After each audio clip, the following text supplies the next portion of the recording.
নমস্কাৰ দৰ্শক ৰাইজ সকলোকে স্বাগতম জনাইছোঁ জ্ঞান বাৰ্তাৰ আজি এটা অতিকৈ মূল্যৱান খণ্ডলৈ। আজি আমাৰ অতিথি হিচাপে আছে আমাৰ ৰাইডঙীয়া অঞ্চলৰ এনে এজন পূজনীয় ব্যক্তি। আমাৰ ৰাইডঙীয়া অঞ্চলৰ ইতিহাসত পোন প্ৰথম আৰু একমাত্ৰ বিধানসভা তথা লোকসভাত প্ৰতিনিধিত্ব কৰি পেলাই নিজকে প্ৰতিষ্ঠা কৰা এজন ব্যক্তি। 1972 চনত চামগুৰি বিধানসভা সমষ্টিৰ পৰা তেখেতে নিৰ্বাচিত হৈ কেবিনেট মন্ত্ৰী হ'বলৈ সক্ষম হৈছিলে। তাৰ পাছত 1983 চনত তেখেতে কলিয়াবৰ লোকসভা সমষ্টিৰ পৰা লোকসভাৰ এজন MP মেম্বাৰ অফ পাৰ্লিয়ামেণ্ট হিচাপে আমাক তেওঁৰ গোটেই জীৱনৰ শ্ৰমসমূহৰ দ্বাৰা আমাক ছাৰ্ভ কৰি আহিছে, আমাক সেৱা জনাই আহিছে। আৰু তেখেত হৈছে আমাৰ অতিকৈ শ্ৰদ্ধাৰ অতিকৈ পূজনীয় সমগ্ৰ ৰাইডঙীয়া অঞ্চল তথা সমগ্ৰ অসমবাসী ৰাইজৰ বাবে এজন পূজনীয় ব্যক্তিত্বগৰাকী শ্ৰীযুত বিষ্ণুপ্ৰসাদ ডাঙৰীয়া। নমস্কাৰ ছাৰ। নমস্কাৰ। বহুতেই ধন্যবাদ জনাইছোঁ আপোনাক, আপোনাৰ বহুমূলীয়া সময় এটা আমাৰ এই অনুষ্ঠানটোলৈ দিয়াৰ বাবে। হয় ছাৰ, আপোনাৰ ব্যক্তিত্বৰ বিষয়ে আমি যেতিয়া অৱগত হৈছোঁ, আমি প্ৰশংসাটো আমি কৰিবলৈ আমাৰ সেইখিনি যোগ্যতাও নাই। আপোনালোকে আপোনালোকৰ জীৱনকালত যিমানসমূহ কৰ্মৰে আমাক জ্যোতিষ্মান কৰি আহিছে, সমগ্ৰ অসমবাসীক আপোনালোকে যিমানখিনি কৰ্মৰাজিৰে ছাৰ্ভ কৰিছে, তাৰ বাবে আমি সমগ্ৰ অসমবাসীৰ ৰাইজৰ হৈ মই পোনপ্ৰথমে আপোনাক সেৱা জনাইছোঁ।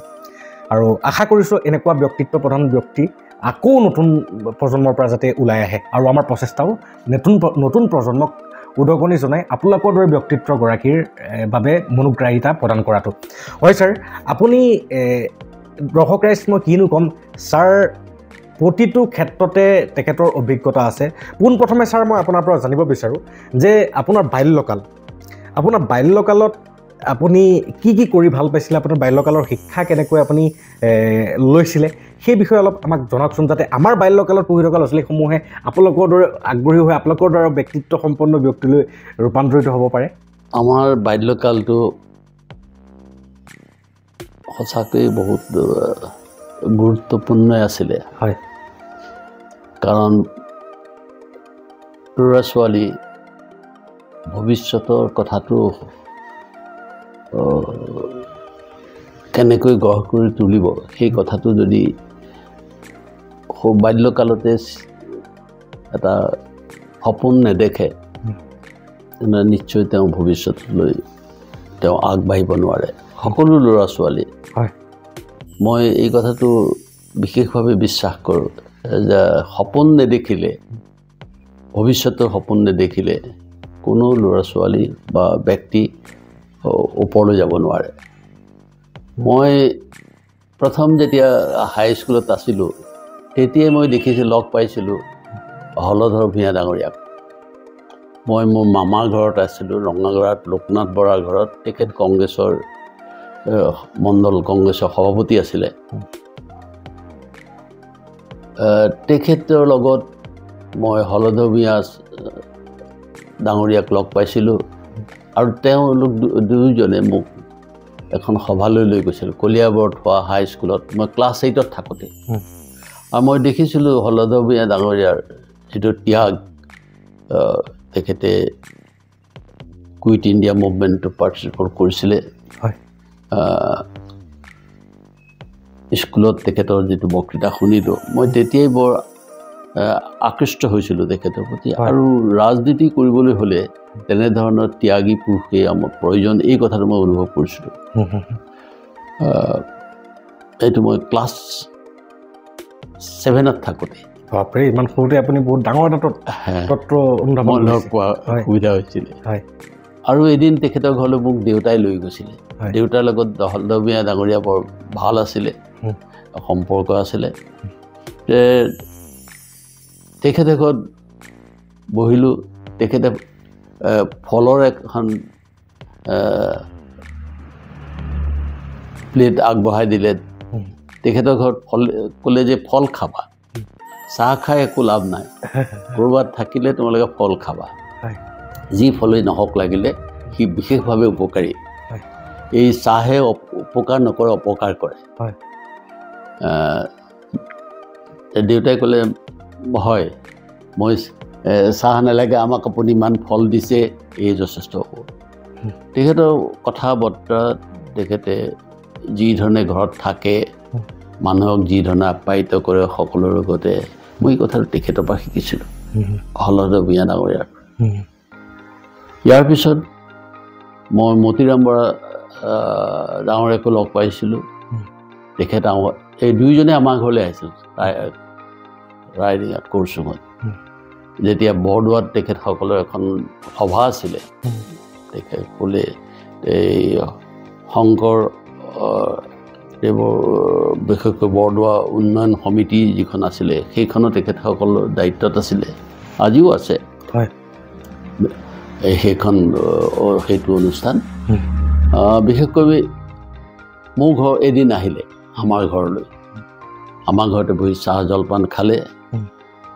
মই তেতিয়া বৰ লাজ কৰি আছিলোঁ মানুহৰ আগলৈ বিশেষকৈ নোলাওঁ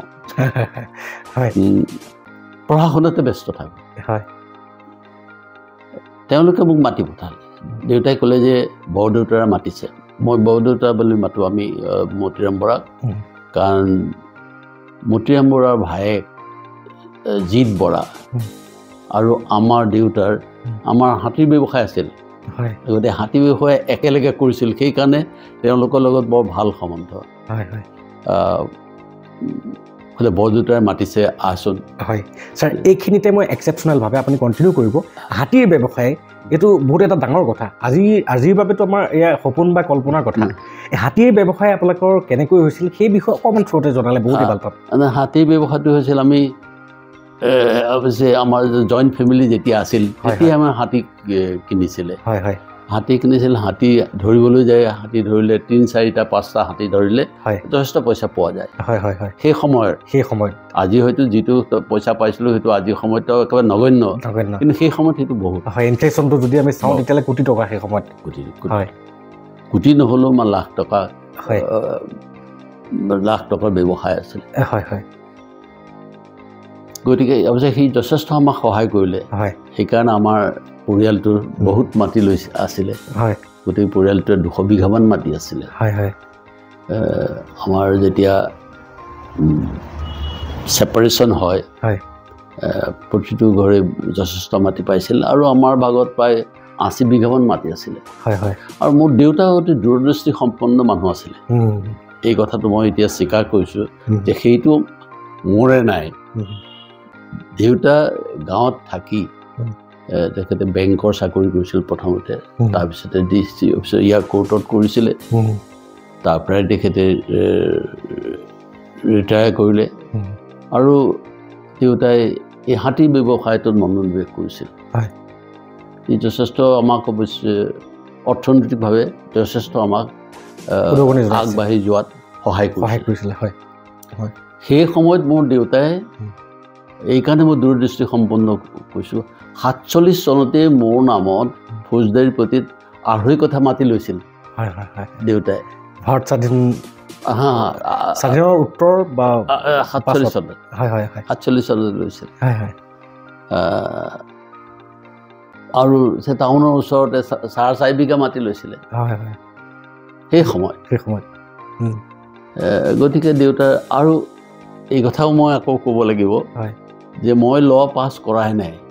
মই তেতিয়া কটন কলেজত পঢ়ি আছোঁ BA পাছ কৰা নাই কটন কলেজত আছোঁ তেতিয়াই দেউতাই মোৰ কাৰণে 62 চনতে গুৱাহাটীত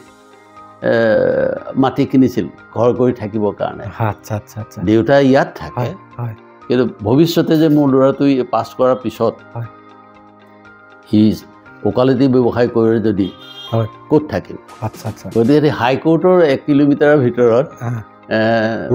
উজান বজাৰ দেউতাই সেই সময়তে মাটি কিনিছিল আৰু সেই ঠাইতে মই এতিয়া আছোঁ বৰ্তমান দুকঠা মাটি আমাৰ অসমৰ জনপ্ৰিয় কণ্ঠশিল্পী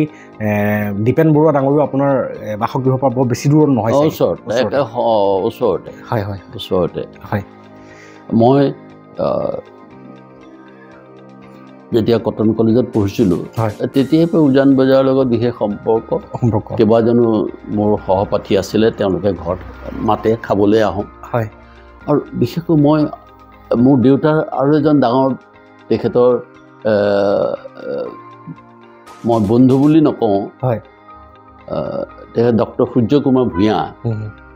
তেখেতৰ লগত খুব ভাল সম্বন্ধ আছিলে দেউতা যেতিয়া গুৱাহাটীলৈ আহে তেখেতৰ ঘৰতে দুপৰীয়া আহাৰ খায় যে দুপৰীয়া আহাৰ তেখেত মোকো মাতি পঠায় দেওবাৰে যদি মইতো পিছত অহাই কৰিলোঁ প্ৰতি দেউতা যেতিয়াই গুৱাহাটীলৈ আহে তেতিয়াই মোক মাতি পঠায় যে তালৈকে আহিবি ডক্টৰ সূৰ্য কুমাৰ ভূঞা দীঘলী পুখুৰী পাৰত থকা ঘৰলৈ তাতে মই ভাত খাম তই আহিবি মই সেই কলেজৰ পৰা আহোঁ আৰু পিছত মোক ককা দেউতাই মই ককা দেউতা বুলি মাতিছিলোঁ ডক্টৰ সূৰ্য কুমাৰ ভূঞা ডক্টৰ সূৰ্য কুমাৰ ভূঞা নগাঁৱৰে মানুহ আগৰ নগাঁৱৰে সেইকাৰণে দেউতাৰ লগত কিবা এটা সম্পৰ্ক আছিলে দেউতাই আহিলে তাতে ভাত খায় ডক্টৰ সূৰ্য কুমাৰ ভূঞাৰ পৰা মই বহু কথা শিকিলোঁ তেখেতে মোক প্ৰতি দেওবাৰে তেখেতৰ পৰিবাৰ আইতাই মোক মাতে যে বিষ্ণুপ্ৰসাদ তুমি দুপৰীয়া সদায় আহিবা ইয়াতে খাবা দেওবাৰে সিহঁতো কলেজেই থাকে কিন্তু তেখেতে মানে মোক খাবলৈ মাতে মই তেখেত ডক্টৰ সূৰ্য কুমাৰ ভূঞাৰ নিচিনা এটাতো হিষ্টৰিয়ান বুৰঞ্জীবিদ সাহিত্যিক তেখেতে আনকি কবিতাও লিখিছিল বুৰঞ্জী চৰ্চা কৰাৰ বাহিৰেও তেওঁ কবিতাও লিখিছিল ডক্টৰ ভূঞা চাহাবে মোক দুটামান কথা শিকাইছিল এটা শিকালে যে বিষ্ণুপ্ৰসাদ তোমাৰ নামটো যদি কোনোবা বাতৰি কাকত বা কোনো ওলায় কিবা কথাত সেইটো কাটি পেলাই তুমি ৰাখি থৈ দিবা আৰু গোটেই যিটো কথা ওলাইছিল গোটেইটো কাটি পেলাই ৰাখি থৈ দিবা পিছত তুমি যদি কিবা লিখিবলৈ খোজা তেতিয়া তোমাৰ সহজ হ'ব নহ'লে তুমি মেগাজিনত যিবিলাক প্ৰবন্ধ ওলায় সেই মেগাজিনখন ৰাখি থৈ দিবা আৰু তুমি চাবা যে কোনো যদি ভাল উক্তি ওলায় বাতৰি কাকতত সেই উক্তিবিলাকো তুমি কাটি ৰাখি থৈ দিবা এইটোৱে তোমাক ভৱিষ্যতে সহায় কৰিব আৰু তুমি যদি কিবা লিখিবলৈ লোৱা সেইবিলাকো চাই পঢ়ি শুনি তাৰ পৰা তুমি যথেষ্ট তোমাৰ সহায়ক হ'ব বিশেষকৈ তোমাৰ নামটো য'তে ওলায় সেইটো তুমি চাই সেই কাকতখন তুমি ৰাখি থৈ দিবা কাৰণ পিছত আৰু তুমি কেতিয়াও নাপাবা আজি মোৰ সেইটো হৈছে মই তেতিয়াৰ পৰা মই ককা দেউতাই কোৱা পৰামৰ্শ মতে মই সদায় ৰাখি থৈছিলোঁ মোৰ প্ৰবন্ধবিলাক অন্যান্য যিবিলাক লিখনি আছে বা মোৰ বিষয়ে কোনোবাই লিখিছে কিবা কথাত ওলাইছে সেইবিলাক মই ৰাখি থৈ দিছিলোঁ বহুত দিনলৈ অৱশ্যে কিছু মই হেৰুৱালোঁ সমল মই আপোনালোকে জানে যে মই ৭২ চনত MLA হৈ মন্ত্ৰী হৈছিলোঁ মন্ত্ৰী হওঁতে শ্বিলঙলৈ যাব লগা হ'ল মই ভাড়াঘৰত আছিলোঁ ভাড়াঘৰত থাকোঁতে এটা বাকচ ৰৈ গৈছিলে মানে তেতিয়া সেই সময়ত আমাৰ অসমখন অবিভক্ত আছিলে অবিভক্ত অসম অবিভক্ত নহয় অবিভক্ত 71তে মেঘালয় 71তে মেঘালয় হ'ল 71 আৰু সিংহ ডাঙৰীয়াৰ চৰকাৰ 72ত আমাৰ মন্ত্ৰীসভা আছিল সেই সময়তো আমি তাতেই আছিলোঁ শ্বিলঙতে আছিলোঁ আমাৰ ৰাজধানী মহেন্দ্ৰ মোহন চৌধুৰী মুখ্যমন্ত্ৰী থাকোঁতে যিটো বাসভৱনত আছিলে মই সেইটো বাসভৱনতে মই আছিলোঁ আৰু হিতেশ্বৰ শইকীয়া আছিল আমি দুইজনকে আমি ৰাজ্যিক মন্ত্ৰী হিচাপে যোগদান কৰিছিলোঁ কিন্তু আমাক কেবিনেট মিনিষ্টাৰৰ দৰেই আমাক পৰ্টফলিঅ'বিলাক দি দিছিলে স্বতন্ত্ৰভাৱে মুখ্যমন্ত্ৰীৰ লগত গতিকে সেই সময়ত যথেষ্ট ক্ষমতা আমাৰ আছিল মানে সকলো দায়িত্ব বিভাগীয় দায়িত্ব আমি সিদ্ধান্ত আমাক ল'বলৈ দিছিলে শৰৎ সিংহ ডাঙৰীয়াৰ সেইটো আটাইতকৈ ডাঙৰ গুণ আছিলে যে তেখেতে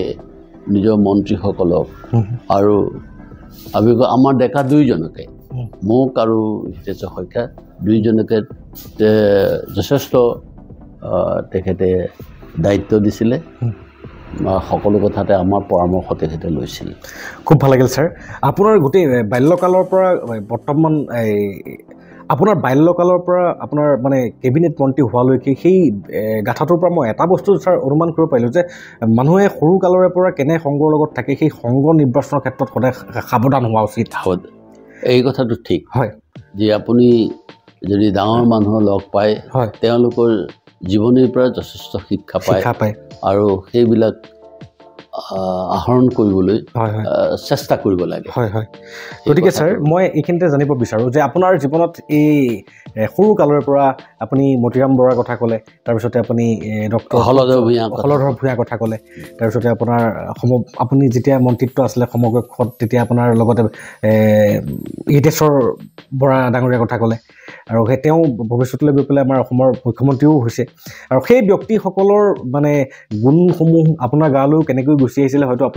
আপুনিভাৱেই গুচি আহিছিলে আপুনি অনুভৱেই কৰিব নোৱাৰিলে আৰু সেই গুণসমূহৰ দ্বাৰা আজি আমাৰ এজন শ্ৰদ্ধাৰ ব্যক্তিৰ আত্মজীৱনীখনক পাঠ লুটিয়াবৰ কাৰণে দৰ্শক ৰাইজ আমি চেষ্টা কৰি আছোঁ কাৰণ আমিও বিচাৰোঁ যে তেওঁ যেনেকৈ তেওঁৰ সমকক্ষৰ বা তেওঁৰকৈ ডাঙৰ ব্যক্তিসকলৰ গুণসমূহক আঁকোৱালি পেলাই নিজৰ জীৱনত আগবাঢ়ি গৈ পেলাই এটা নিৰ্দিষ্ট মকাম হাচিল কৰিবৰ কাৰণে সক্ষম হৈছে আমি তেনেকুৱা বৃহৎ পৰিমাণে নহ'লেও আমিও যাতে জীৱন বাটত একোজ হ'লেও যাতে আগবাঢ়ি যাব পাৰোঁ তাৰে প্ৰচেষ্টাৰে জ্ঞান বাৰ্তা আজি আমাৰ ছাৰৰ গোটেই জীৱনৰ মূল মন্ত্ৰসমূহক আমি সঞ্চয় কৰিবৰ কাৰণে আহিছোঁ হয় ছাৰ এইখিনিতে মই জানিব বিচাৰোঁ যে আপুনি এজন খুব সাহিত্য চৰ্চাৰ প্ৰতি অনুৰাগী গতিকে এই সাহিত্যৰ চৰ্চা আপুনি বাল্যকালৰ পৰাই আছিল নে মানে যৌৱন প্ৰাপ্তি বা তাৰ পাছত আহিছে সাহিত্য চৰ্চাটো আচলতে বাল্যকালৰ পৰাই আছিলে হয় হয় কাৰণ মই যেতিয়া ৰাইডিঙা হাইস্কুলত নিম্ন খাপত পঢ়ি আছিলোঁ হয় সেই সময়তে এখন হাতে লিখা আলোচনী প্ৰকাশ হৈছিলে মই তাৰ দায়িত্বত আছিলোঁ হয় হয় তাৰ দায়িত্বত আছিলোঁ গভৰ্ণমেণ্ট হাইস্কুলত নগাঁও গভৰ্ণমেণ্ট হাইস্কুললৈ মই যেতিয়া আহিলোঁ হয় মই পঢ়া শুনাত স্কুলত ভালেই আছিলোঁ সদায় ক্লাছত প্ৰথম হৈছিলোঁ আৰু মই যেতিয়া গভৰ্ণমেণ্ট স্কুললৈ আহিলোঁ নগাঁও গভৰ্ণমেণ্ট হাইস্কুলত দুজন শিক্ষকে মোক বহুত উদগনি যোগাইছিল লিখা কথাত মই ডিবেটিং কম্পিটিশ্যনবিলাকত সদায় যোগদান কৰিছিলোঁ আৰু তাত মই প্ৰথমেই হৈছিলোঁ ডিবেটিং কম্পিটিশ্যনত আৰু 58 চনত সদৌ অসম ভিত্তিত ৰচনা প্ৰতিযোগিতা হৈছিলে মই 3খন ৰচনা প্ৰতিযোগিতাত 3খনতে মই প্ৰথম হৈছিলোঁ সদৌ অসম ভিত্তিত ডাঙৰ কথা এইটো ডাঙৰ এচিভমেণ্ট প্ৰথম হোৱাৰ কাৰণে আমাৰ নগাঁও গভৰ্ণমেণ্ট হাইস্কুলৰ যিখন আলোচনী উদয় সেই উদয়ত তাৰ শিক্ষক সম্পাদক নাৰায়ণ চন্দ্ৰ মহন্ত তেখেতে মোক তাত আশীৰ্বাদ দিছিলে লিখিছিল মোৰ কথা যে বিষ্ণুপ্ৰসাদে লিখিছে যে আমাৰ স্কুলৰ ছাত্ৰ বিষ্ণুপ্ৰসাদে সদৌ অসম ভিত্তিত হোৱা 3খন ৰচনা প্ৰতিযোগিতাত প্ৰথম হৈছে 3খনতে সিহঁতে আমি আশীৰ্বাদ জনাইছোঁ উদয়ৰ তৰফৰ পৰা আৰু আমাৰ তৰফৰ পৰা তেওঁ যাতে ভৱিষ্যতে এজন ভাল সাহিত্যিক হিচাপে প্ৰতিষ্ঠা লাভ কৰে খুব ধুনীয়া ছাৰ এইখিনিতে মই আৰু এটা কথা জানিবলৈ ইচ্ছা কৰোঁ আৰু এজন আছিলে তেখেত নাৰায়ণ চন্দ্ৰ মহন্ত আৰু খিল শৰ্মা দুজনে মোক উদগনি যোগাইছিল মই এটা কথা কৈ লওঁ ঠিক আছে 1958 চনত গুৱাহাটীত প্ৰাগ জ্যোতিষপুৰ কংগ্ৰেছ অধিৱেশন হৈছিলে কংগ্ৰেছৰ অধিৱেশন প্ৰধানমন্ত্ৰী পণ্ডিত নেহৰু জৱাহৰলাল নেহৰু আহিছিল ইন্দিৰা গান্ধী আহিছিল আৰু ইন্দিৰা গান্ধীয়ে তেওঁৰ 2 পুত্ৰকে লৈ আহিছিলে ৰাজীৱ গান্ধীও আহিছিল সঞ্জয় গান্ধীও আহিছিল সৰু ল'ৰা তেওঁলোক আৰু ৰাজীৱ গান্ধীটো আমাৰ বয়সৰে সেই অধিৱেশনলৈ মই যাবলৈ সুবিধা পাইছিলোঁ যুৱক কংগ্ৰেছৰ কৰ্মী হিচাপে ভলণ্টিয়াৰ হিচাপে আমি গৈছিলোঁ আমাৰ তাত 9 দিন আমি আছিলোঁ ট্ৰেইনিং হৈছিল আমাৰ কেনেকৈ আমি কি কৰিব লাগে বিভিন্ন বিষয়ত তেওঁলোকে আলোচনা চক্ৰ হৈছিলে আলোচনা চক্ৰত তেতিয়াৰ কংগ্ৰেছৰ নেত্ৰী ৰেণুকা দেৱী বৰকটকী আৰু শ্বিলঙৰ কপিলা চেটাৰ্জী নাম প্ৰফেচৰ কপিলা চেটাৰ্জী এই দুইজনে আমাক ট্ৰেইনিং দিছিলে জালুকবাৰীতে হৈছিলে সেইখন প্ৰাগজ্যোতিষপুৰ কংগ্ৰেছ অধিৱেশন নাম দিয়া হৈছিলে তে মই 9 দিন আছিলোঁ 9 দিনৰ আমাৰ যে কালচাৰেল ছেশ্যন যিবিলাক হয় ছেশ্যনৰ সেইবিলাকত আমি ভলণ্টিয়াৰ কৰিব লাগে আৰু যিটো কংগ্ৰেছ অধিৱেশনৰ হেৰিয়াতো ভলণ্টিয়াৰ কৰিব লাগে আমি গেটত থাকিব লাগে আমি যিটো আজিকালি সেৱা দলে কৰে তেতিয়া সেৱা দলৰ যুৱগোষ্ঠী মিলি সকলোৱে আমি সেই কামেই কৰিছিলোঁ মই উভতি আহি এলোঁ যেতিয়া তেতিয়া দিনত তেনেকৈ সভা সমিতিত গ'লে এটা ডাঙৰ কথা এতিয়া গুৱাহাটীলৈ যোৱাটোৱে ডাঙৰ কথা আছে যাতায়াত ইমান ভাল নাছিলে চাগে তেতিয়া কোনো ছাত্ৰ যদি কলিকতাটো বেলেগেই দিল্লীৰ কথাটো ভাবিবই নোৱাৰি গতিকে যেতিয়া মই উভতি আহিলোঁ উভতি অহাত তেতিয়া মোক আমাৰ শিক্ষক নাৰায়ণ চন্দ্ৰ মহন্তই ক'লে যে বিষ্ণুপ্ৰসাদ তুমিতো 9 দিন গুৱাহাটীত থাকি আহিলা আৰু কংগ্ৰেছ অধিৱেশনত থাকি আহিলা তুমি কি দেখিলা তাত তুমি কাক দেখিলা এই বিষয়ে এটা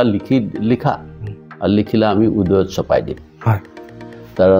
আমাৰ খিল শৰ্মা ছাৰো আছিলে খিল শৰ্মা ছাৰ আমাৰ ইংলিছ পঢ়ায় এইখেত অসমীয়া পঢ়ায় নাৰায়ণ চন্দ্ৰ মহন্তই খিল শৰ্মাই ক'লে যে হেৰা তুমি বিষ্ণুপ্ৰসাদ ইংৰাজীত লিখা কিবা ভুল হ'লে মই শুদ্ধ কৰি দিম তেওঁ ইংৰাজী শিক্ষক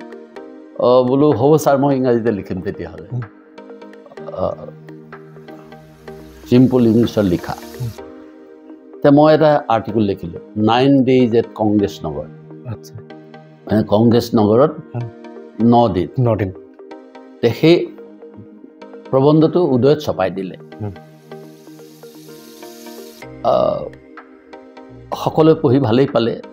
জানিলে কি হৈছিল তাত কাৰণ সেই সময়ত বাতৰি কাকত এখন আছিল 2খন আছিলে বাতৰি কাকত নাছিলে গতিকে ল'ৰা ছোৱালীবিলাকে এইবিলাক কথা নাজানে আৰু কংগ্ৰেছ অধিৱেশনো কি সেই সম্পৰ্কও নাজানে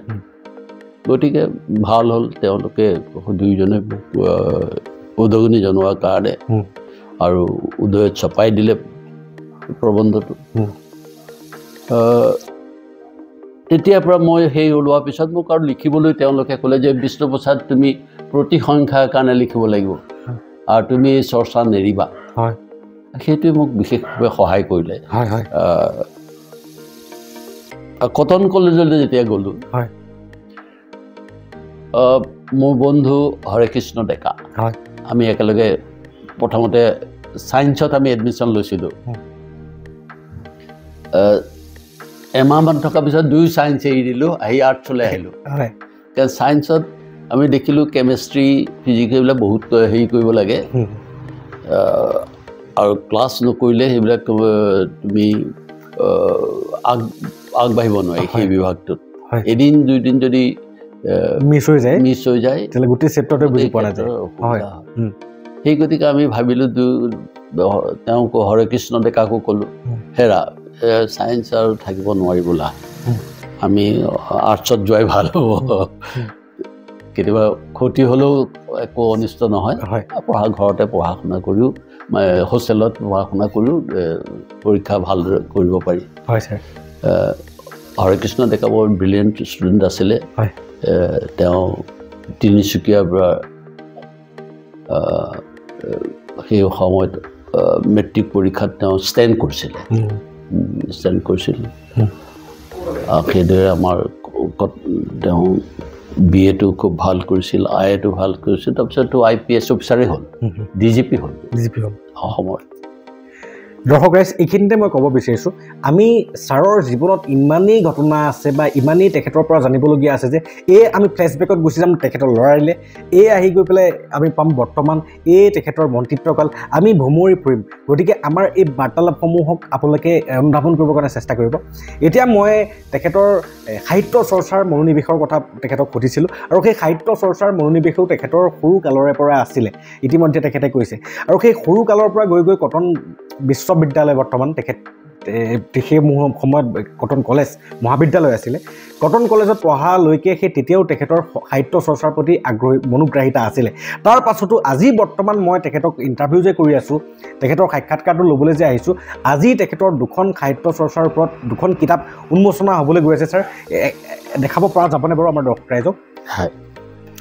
এক্সক্লুচিভ এতিয়ালৈকে উন্মোচনেই কৰা নাই আমি দেখাবলৈ পাইছোঁ যে হৈছে মদাৰ ফুলৰ গুণ এখন হৈছে মদাৰ ফুলৰ গুণ বৰ্তমানলৈকে উন্মোচনেই কৰা নাই আজি উন্মোচন আছে প্ৰেক্ষাগৃহ এইটো সাহিত্য সভা ভৱনত আজি উন্মোচন হ'ব আজি উন্মোচন হোৱাৰ আগমুহূৰ্ততে আমাৰ জ্ঞান বাৰ্তা দৰ্শক ৰাইজক আমি উন্মোচন কৰি দেখাইছোঁ যে আমাৰ ফালৰ পৰা যে মদাৰ ফুলৰ গোন্ধ গতিকে এইখন আৰু এখন তেখেতৰ ছাৰ আৰু দ্বিতীয়খন হৈছে স্মৃতি আৰু চিন্তা প্ৰবন্ধ সংকলন বিষ্ণুপ্ৰসাদৰ মানে তেখেতৰ নিজৰ স্মৃতি আৰু চিন্তাৰ প্ৰবন্ধৰ কিছুমান ইয়াত সংকলন কৰা আছে এক্সক্লুচিভলি কৈছোঁ যে এতিয়ালৈকে এই দুখন গ্ৰন্থ আমাৰ এতিয়ালৈকে উন্মোচনেই হোৱা নাই কিন্তু আমি জ্ঞান বাৰ্তা চেনেলত এই গ্ৰন্থসমূহ উন্মোচন কৰিবলৈ পাই মই ছাৰৰ কাষত বহি পেলাই নথৈ আনন্দত লগতে গৌৰৱ অনুভৱ কৰিছোঁ যে এনেকুৱা এজন সদাশয় এনেকুৱা এজন বৰেণ্য ব্যক্তিৰ জীৱনৰ কিছু আলোকপাত আমাৰ চেনেলৰ জৰিয়তে আমি দেখাবলৈ সক্ষম হৈছোঁ মই গুৱাহাটীত থাকোঁতে দুজনমান ব্যক্তিয়ে বিশেষভাৱে মোক উদগনি জনাইছিল সেইজন হৈছিল ডক্টৰ ভূপেন হাজৰিকা হয় ডক্টৰ ভূপেন হাজৰিকা সেই সময়ত লগ পোৱা বহুত অসুবিধা আছিল কাৰণ তেতিয়া মোবাইল নাছিলে আৰু তেখেতে সঁচাকৈ উঘৰি বুলি এটা তেখেতে কবিতা লিখিছিল যে তেওঁৰ ঘৰ দুৱাৰ নাই য'তে ৰাতি ত'তে কাটি ঠিক তেনেকৈ তেওঁ লগ পোৱাটো বৰ অসুবিধা নিজৰ পৰা যিটো ঘৰ আছে তাতো তেখেতে কেতিয়াবা থাকে কেতিয়াবা নাথাকে প্ৰায়ে তেখেতে ডাক বাংলাত থাকে আমাৰ কটন কলেজৰ হোষ্টেলত মই কটন কলেজৰ হোষ্টেলত আছিলোঁ প্ৰথম মেচত আজি য'ত ৰিজাৰ্ভ বেংক অফ ইণ্ডিয়া হৈছে অফিচ আছে বিল্ডিং আছে সেই তাৰ কাষতে আমাৰ আছিলে ডাক বাংলোটো ডক্টৰ হাজৰিকা ভূপেন দা মানে কলিকতাৰ পৰা আহে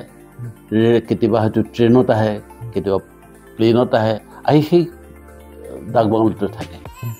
এতিয়া আমি তাত খবৰ লৈ থাকিব লাগে আমি আৰু আমাৰ কোনো খবৰ লোৱাৰ সুবিধা নাছিলে সুবিধা হ'ল এই তাৰ চকীদাৰটোৱে জানে যে ভূপেন হাজৰিকা কেতিয়া আহিব কাৰণ তাত থকা যিটো টেলিফোন আছে সেই টেলিফোনত তেওঁ কৈ দিয়ে যে মই আমুক তাৰিখে যাম আমি আগতীয়াকৈ গৈ এই চকীদাৰকে সুধিব লাগে আৰু আহিছে নেকি ভূপেন দা আহিব নেকি যে এতিয়ালৈকে খবৰ পোৱা নাই আকৌ এসপ্তাহ মূৰত গৈ আহিব নেকি বোলে আহিব আমুক তাৰিখে আহিব সেইদৰে গৈ পেলাই তেখেতক লগ কৰাত বহুত অসুবিধা আমি লগ পাওঁ এতিয়া ভূপেন হাজৰিকাৰ লগত মোৰ তেতিয়া সম্পৰ্ক হৈছিলে কটন কলেজৰ হোষ্টেলত থাকোঁতে তেখেতে মোৰ কথা তুমি মই তেতিয়া মোৰ নতুন অসমীয়া মোৰ প্ৰবন্ধ ওলায় আৰ্টিকল ওলাইছে তেওঁ দেখিলে হ'বলৈ ক'ৰবাত তুমি লিখা মই বোলো ভূপেন দা লিখোঁ মই মাজে মাজে কিয় মাজে মাজে ভালকৈ লিখিবা তুমি মোৰ আলোচনীলৈ প্ৰবন্ধ পঠাবা আৰু তুমি আৱাহনলৈও পঠাব পাৰা গল্প মোৰ তালৈও পঠাবা আৱাহনলৈও পঠাবা সেইবিলাকে তোমাক গল্প ভালকৈ লিখিলে ছপাব বেয়া লিখিলে পেলাই দিব মই বোলো ভূপেন দা লিখিলে ভালকৈ লিখি দিম পেলাবলগীয়া নহয় যে মই গল্প কিতাপ লিখিলোঁ তেতিয়া এটা লিখিলোঁ মদাৰ ফুলৰ গোন্ধ যিখন নাম আছে এইটো আৱাহনত ছপা হৈছিলে পংকিল নামৰ গল্প এটা লিখিছিলোঁ সেইটো আৱাহনতে ছপা হ'ল মানুহ বুলি এটা ছপালোঁ সেইটো আমাৰ প্ৰতিনিধিত অৰ্থাৎ ভূপেন দাৰ আলোচনীত ছপা হ'ল আৰু দুগচি বন্তি বুলি যিটো লিখিছোঁ সেইটো আৱাহনতে প্ৰকাশ হ'ল ভোক নামৰ যিটো গল্প লিখিছোঁ সেইটো হৈছে 1968 চনত গুৱাহাটী বিশ্ববিদ্যালয়ৰ এক সাহিত্য চোৰাত পাঠ কৰা হৈছিল আমি এখন তাত সাহিত্য সভা কৰিছিলোঁ ডক্টৰ মহেশ্বৰ নেওগ তাৰ সভাপতি প্ৰফেচৰ অশোক গোস্বামী সংস্কৃত বিভাগৰ তেখেতে জেনেৰেল ছেক্ৰেটেৰী মই ছেক্ৰেটেৰী আছিলোঁ আৰু দীপেন শৰ্মা নামৰ এজন শিশু সাহিত্যিক জালুকবাৰীতে থাকে বিশ্ববিদ্যালয়ত কাম কৰে তেওঁ এছিষ্টেণ্ট ছেক্ৰেটেৰী বিশ্ববিদ্যালয়ৰ ল'ৰা ছোৱালী এই বিশ্ববিদ্যালয়ৰ শিক্ষক সকলোৱে মিলি যাতে আমি সাহিত্য চৰ্চা কৰিব পাৰোঁ আৰু ডক্টৰ মহেশ্বৰ নেওগক আমি সভাপতি পাতি লৈছিলোঁ সেই সাহিত্য চৰ্চা প্ৰতিযোগিতাৰ দায়িত্ব দিলে মোক ক'লে যে অহা ৰবিবাৰলৈ বিষ্ণুপ্ৰসাদে এটা গল্প দিব সেই তেতিয়া এই ভোগ নামৰ গল্পটি মই লিখি এসপ্তাহতে এই 6 দিনত লিখি এই গল্পটো তাত পাঠ কৰিছিলোঁ গল্প হৈছে আৰু কেইবাটাও আছিলে কিন্তু সেইখিনি মই প্ৰকাশৰ উপযোগী বুলি নাভাবিলোঁ সৰু সৰু গল্প আছিলে এই বাতৰি কাকতত দেওবৰীয়া সংখ্যাত লিখা তেনেকুৱা গল্প আছিলে সেইকাৰণে মই পঢ়ুৱৈ সমাজে কেনেদৰে লয় সৰু সৰু গল্প মই পচন্দ নকৰিলোঁ গতিকে এই 5টা গল্পৰে এই গল্প কিতাপখন মদা ফুলৰ গুণখন মই ছপাই দিলোঁ এইখন ডক্টৰ মহেশ্বৰ নেওগে তেখেতে ইয়াৰ পাতনি লিখিছে এই গল্প কিতাপখনৰ প্ৰথম প্ৰকাশ 1976 চন 1974 আৰু এতিয়া 50 বছৰ পিছত এইটো দ্বিতীয় ডাঙৰ মানে ছেকেণ্ড এডিশ্যন এইখন 2024 এইখন হৈছে গল্প বজাৰত পাবলৈ নাই প্ৰথম ডাঙৰ কিতাপ এই গতিকে মই সেইখন লিখি উলিয়ালোঁ দ্বিতীয় কিতাপখন হ'লে স্মৃতি আৰু চিন্তা স্মৃতি আৰু চিন্তাটো সেইদৰে প্ৰবন্ধ পাতিবোৰ বেলেগ বেলেগ আলোচনীত ছপা হোৱা বেলেগ বেলেগ সময়ত লিখা প্ৰবন্ধ যেনে মই ৰাষ্ট্ৰীয় সংহতি আৰু অসম বুলি এটা প্ৰবন্ধ লিখিছিলোঁ 1984 চনত মই যেতিয়া MP হৈ আছিলোঁ মোক সেই সময়ত আমাৰ AICC জেনেৰেল ছেক্ৰেটাৰী মুপনাৰ আছিলে মুপনাৰ চাহাবে মোক মাতি দিলে যে বিষ্ণুপ্ৰসাদ তুমি লিখক মই বোলো মুপনাৰ চাহাব আপোনাক কোনে ক'লে তোমাৰ বায়'ডাটা পৰা পাইছোঁ নহয় আচ্ছা তুমি আমাৰ AICC মানে বৰ্ণিকা বুলি এখন মুখপত্ৰ উলিয়াইছিলে সেইটো প্ৰস্তাৱনা সংখ্যা আছিলে 84 চনতে আৰম্ভ কৰিছিল যে তুমি এটা আৰ্টিকল লিখিবলৈ কিহৰ বিষয়ে বোলে ৰাষ্ট্ৰীয় সংহতি আৰু Assam national integration in Assam Assam কেনেধৰণে জড়িত আছিলে ৰাষ্ট্ৰীয় সংহতিত এই বিষয়ে লিখিব লাগে মই সেই প্ৰবন্ধটো তেতিয়া তাত লিখিলোঁ অৱশ্যে তেওঁ মোক কৈছিলে এসপ্তাহৰ ভিতৰত তুমি দিব লাগিব মই বোলো এনেকুৱা এটা আৰ্টিকল এসপ্তাহৰ ভিতৰত দিব নোৱাৰি ময়ো পঢ়া শুনা কৰি ল'ব লাগিব এইটো 1 পেজত দিয়া প্ৰবন্ধ নহয় তেতিয়া মই সেই প্ৰবন্ধটো লিখিছিলোঁ ৰাষ্ট্ৰীয় সংহতি অসম আৰু সকলোৱে ভালেই পাইছিলে সকলোৱে কৈছিলে মোক কাৰণ কি বাহৰুল ইছলাম তেতিয়া তেখেতে ৰাজ্যসভা MP আছিলে ইছলাম চাহাবেও মোক কৈছিলে যে বিষ্ণুপ্ৰসাদ তোমাৰ আৰ্টিকলটো পঢ়িলোঁ ভাল হৈছে বহুত যিসকলে পঢ়িছে আৰু ভালেই হৈছিল বুলি কৈছে তাৰপিছত দ্বিতীয় আৰ্টিকলটো আছিল অসম আৰু সীমান্তৰ যুগমীয়া সম্বন্ধ প্লেইনছ এণ্ড হিলছ যিটো আমাৰ ৰিলেশ্যন সেই সম্পৰ্কৰ বিষয়ে লিখি সেইটো ওলাইছিল গুৱাহাটী আন্তঃ কলেজ ছাত্ৰ সন্থাৰ এখন বিশেষ প্ৰকাশ কৰিছে মেঘালয় বুলি আছে সেইখনৰ কাৰণে লিখিবলৈ মোক তাৰ এডিটৰ যিজন যোগেশ দাস আছিলে তেওঁ মোক অনুৰোধ কৰিলে যে বিষ্ণুপ্ৰসাদ আপুনি এটা আৰ্টিকল দিব লাগে এইবোৰ কিহৰ সম্পৰ্কত যে পৰ্বত ভৈয়ামৰ সম্বন্ধ আমাৰতো বৰ ভাল কথা এইটো বৰ ভাল বিষয় মই নিশ্চয় লিখি দিম সেইটো এটা প্ৰকাশ পাইছিলে তাৰপিছত গণতন্ত্ৰ আৰু গণমত আৰু নেহেৰুৰ অবিহনে এই দুটা প্ৰবন্ধ লিখিব লগা হৈছিল গুৱাহাটী বিশ্ববিদ্যালয়ৰ যিটো স্নাতকোত্তৰ যিখন আলোচনী ওলায় তাৰ কাৰণে 1964 চনত আৰু 1965 চনত তেতিয়া মই লিখিছিলোঁ ওলাইছিলে তাৰপিছত অপৰাধী আৰু ন্যায় বিচাৰ যিটো প্ৰবন্ধ সেইটো মই গুৱাহাটী বিশ্ববিদ্যালয় আইন কলেজৰ যিখন মুখপত্ৰ তাৰ এডিটৰ আছিলোঁ মই এডিটৰ আছিলোঁ তেতিয়া মই সেই আৰ্টিকলটো লিখিছিলোঁ সেইটো তাত তেনেকৈ প্ৰকাশ পাইছিলে কেন্দ্ৰ আৰু ৰাজ্যৰ সম্পৰ্ক চেণ্ট্ৰাল ষ্টেট যিটো ৰিলেশ্যন সেই সম্পৰ্কে প্ৰবন্ধৰ লোকসভাত মই বক্তৃতা দিওঁতে দিয়া যিটো খচৰা কৰিছিলোঁ সেই প্ৰবন্ধটো সেই হিচাপে প্ৰকাশ পাইছিলে চেণ্টাৰ 1983 ওলাইছিল দেই মই যিটো ভাষণ দিছিলোঁ পাৰ্লিমেণ্টত সেইটো ৰুছ আৰু ভাৰতৰ অৰ্থনৈতিক সম্বন্ধ এইটো মস্কো অনাতাঁৰ কেন্দ্ৰত গঠিত মই মস্কোলৈ গৈছিলোঁ প্ৰায় মই ৰাছিয়াটো 4-5 বাৰ ভ্ৰমণ কৰিছোঁ লেনিনগ্ৰেডলৈকে আৰু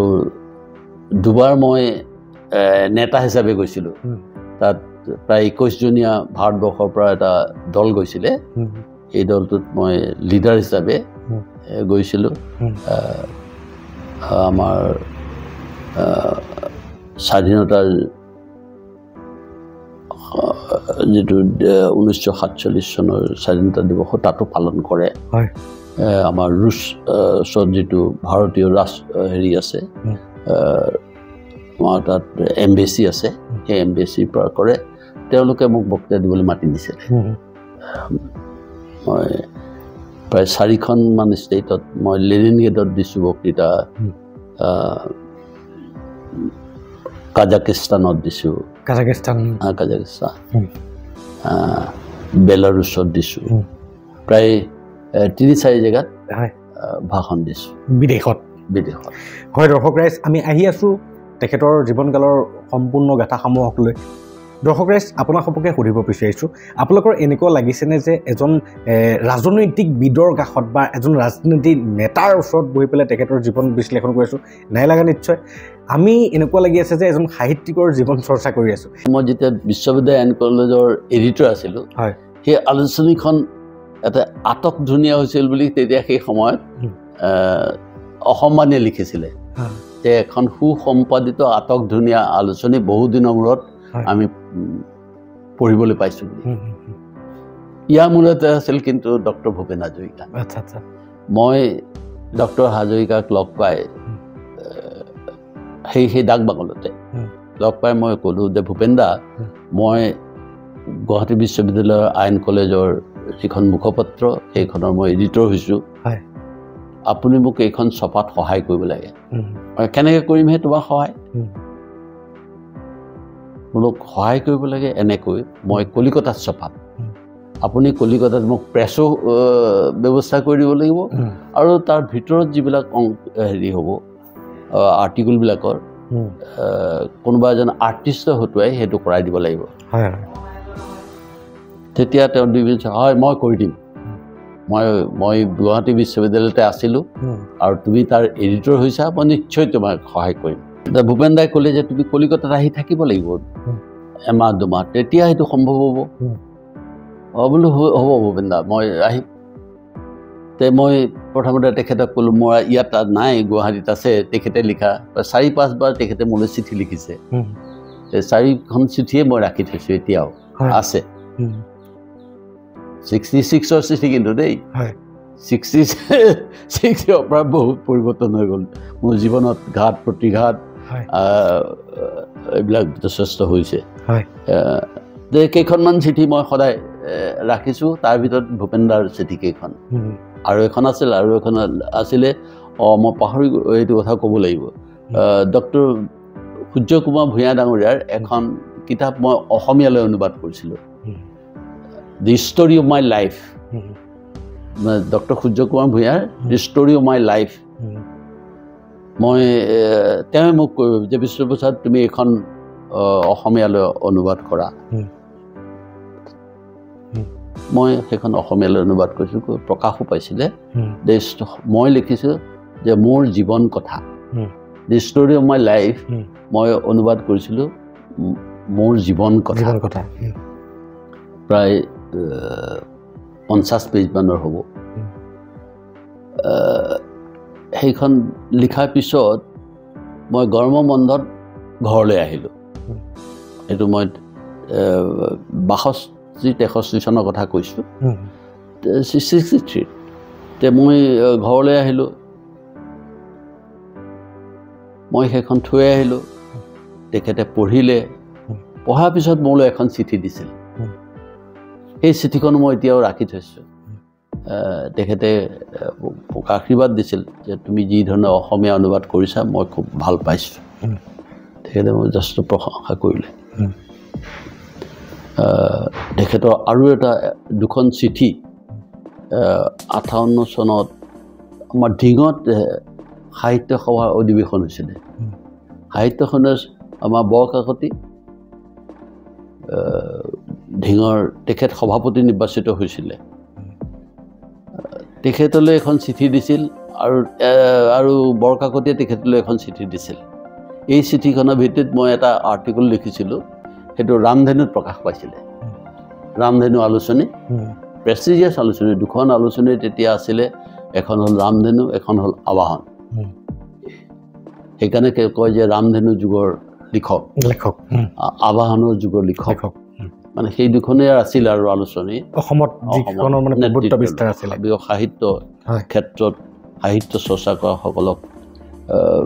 উদগনি জনাবৰ কাৰণে সেই দুখনে আছিলে এই তাত প্ৰকাশ পাইছিল ভূঞা ডাঙৰীয়াই তেতিয়া মোলৈ চিঠিখন দিছিলে সেইখন আৰু ভূপেন্দাৰ চিঠি ৰাজনৈতিক চিঠিবিলাক বেলেগ সেইবিলাকৰ এটা বেলেগ ইন্দিৰা গান্ধীয়ে দিয়া চিঠি বা ৰাজীৱ গান্ধী সেইবিলাক বেলেগে আছে কিন্তু অন্যান্য ভাৰতবৰ্ষৰ ৰাষ্ট্ৰনেতাই লিখা চিঠিও ৰাখিছোঁ কিন্তু এইকেইখন চিঠি মই বিশেষভাৱে ৰাখিছোঁ কাৰণ সেইবিলাকেই মোৰ জীৱনৰ সাহিত্য চৰ্চাত বিশেষ অৰিহণা যোগাইছিল মোক উদগনি দিছিলে মোক আশীৰ্বাদ দিছিলে ভূপেন দাই তেতিয়া মোক সেইটো আলোচনীখন চাপত মই গ'লোঁ কলিকতাৰ আইডিয়েল হোম হোটেলত আছিলোঁ অসমীয়া মানুহ আকৌ তেতিয়া গৈ প্ৰায় আইডিয়েল হোম হোটেলতে থাকে তে ভূপেন দাই মোক সুধিলে ক'ত থাকিবা তুমি আইডিয়েল হোমত থাকা তাতে আমাৰ অসমৰ মানুহ আহি থাকেহি মই তাতে আছিলোঁ এবাৰ এমাহ আছিলোঁ এবাৰ প্ৰায় 15 দিন এবাৰ 20 দিন তিনিবাৰকৈ থাকিব লগা হৈছিল ভূপেন দাই অচি গাঙ্গুলীৰ দ্বাৰা চব চিত্ৰাংকন কৰি দিছিলে কিতাপ মোৰ আলোচনীখনৰ আৰু বেটুপাতটো তেওঁ নিজে আঁকি দিছিলে ধুনীয়া বেটুপাত হৈছিলে সেইকাৰণে মোৰ আলোচনীখনৰ দিছে ডিজাইন বাই ডক্টৰ ভূপেন হাজৰিকা এডিটেড বাই বিষ্ণুপ্ৰসাদ ওপৰতে দিয়া আছিলে মোৰ আলোচনীখনত এতিয়াও মই আছে গুৱাহাটীত আছে গতিকে সেই দুজন মই ডক্টৰ ভূপেন দাৰ কথা ক'বই লাগিব আৰু তেখেতে মোক আৰু এটা ৰাপ বঢ়াই দিলে সেইটো হৈছে থিয়েটাৰ চোৱা কলিকতাৰ থিয়েটাৰটো একেবাৰে বিশ্ববিখ্যাত যে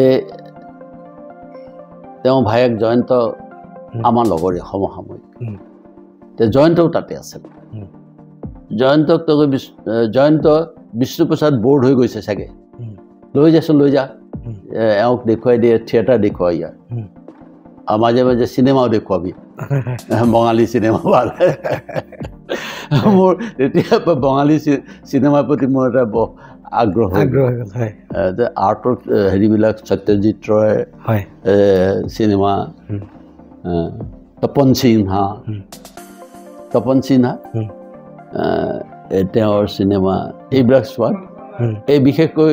আমাৰ জয়ন্তই লৈ মোক কৈ যে ব'লা বিষ্ণুপ্ৰসাদ যাওঁ আমি একে সমসাময়িক বোলো ব'লা ভূপেন দাই কৈছে যাবই লাগিব আৰু মইনো হোটেলত থাকি কি কৰিম বেলেগে যদি প্ৰুফ চোৱা সময়ত প্ৰুফ চাওঁ আৰু অন্যান্য কথাবিলাক যি সহায় হেৰি কৰিব লাগে প্ৰেছক সেইখিনি কৰোঁ গতিকে বাকী সময় থাকোঁ এনেই কলিকতা চাই তেতিয়া জয়ন্তই মোক লৈ যায় এই থিয়েটাৰ চাবলৈ আৰু চিনেমা চাবলৈ আমি পাৰ্ক ষ্ট্ৰীটত চিনেমা চাওঁ আৰু আশে পাশে থকা এই তাত নাটক চাওঁ এই চিনেমা আৰ্টিষ্টবিলাকে তাত কৰে এই থিয়েটাৰত থাকে সেই ৰাপটো সংস্কৃতিৰ প্ৰতি বিশেষ মোক যিটো আকৃষ্ট কৰিলে তাৰ মূলতে হ'ল ভূপেন দাই কৰিলে মোক সংস্কৃতিৰ প্ৰতি হওক বা আপোনাৰ সাহিত্যৰ প্ৰতিও বিশেষভাৱে আগবাঢ়ি তেখেতে মোক যথেষ্ট সহায় কৰে কাৰণ তেখেতে নিজেই মাতি কয় আৰু আপুনি কলিকতালৈ গৈ পেলাই সেইখন সম্পাদনা কৰি প্ৰকাশ কৰাৰ ক্ষেত্ৰত সেই সহায় কৰিলে প্ৰেছ তেখেতে ঠিক কৰি দিছে, হয় প্ৰুফ চোৱা মানুহ ঠিক কৰি দিছে, হয় এইবিলাক চব ভূপেন দাই কৰি দিছে। হয় হয় তেখেতৰ মোক শলাগ ল'ব লাগিব, মই তেখেতৰ ওচৰত চিৰকৃতজ্ঞ। চিৰকৃতজ্ঞ। খুব ভাল লাগিলে আপোনাৰ সাহিত্য চৰ্চাৰ বিষয়ে জানিবলৈ পাই।